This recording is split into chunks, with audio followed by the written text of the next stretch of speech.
চাইছি তো আজকে তো দিন ফুল বাবু, ওনার নাম দিয়েছি ফুল বাবু। উনি দুই ফুলে আছেন, উনি জোড়া ফুলেও আছেন, উনি পদ্ম ফুলেও আছেন।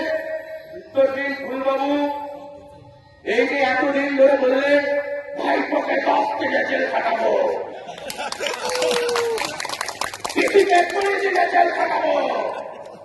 পিসি আর ভাইপো তো ড্যাং ড্যাং করে বাইরে ঘুরে বেড়াচ্ছে। কেন ইডি আর সিবিআই পিসি আর ভাইপোকে জেলে পুরলো না? কেন পিসি আর ভাইপোকে ইডি জেলে পুরলো না? দিল্লির মুখ্যমন্ত্রী জেলে চলে গেল। 2014 থেকে যে পিসি আর ভাইপো যার কর্মকাণ্ড বাংলার লোক জানে, আজ অব্দি কেন পিসি আর ভাইপোকে ইডি আর সিবিআই কিছু করলো না? তার কারণ শুভেন্দু বাবু আপনিও জানেন, কোলাঘাট থেকে আপনি যতই সায়ন বাবু করে চেল্লান, আপনিও জানেন দিল্লির বিজেপির নেতারা মমতা ব্যানার্জির মাথায় হাত রেখে দিয়েছে।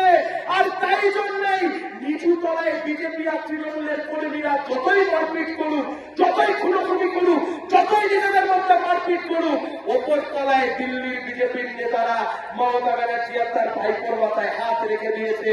তাই জন্য এত কিছু হয়ে যাওয়ার পরেও বাংলার মুখ্যমন্ত্রী আর তার ভাইপোকে ইডি আর সিবিআই ছুঁয়েও দেখে না। উত্তর তো দিতে হবে শুভেন্দু বাবু, ফুল বাবু, উত্তর দিন।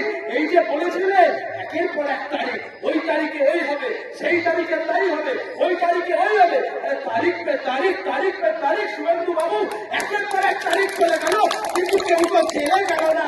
তার মানে আপনিও জানেন শুভেন্দু বাবু, যা আপনি বলছেন সব ফাঁকা আওয়াজ, ওর কোন দাম নেই।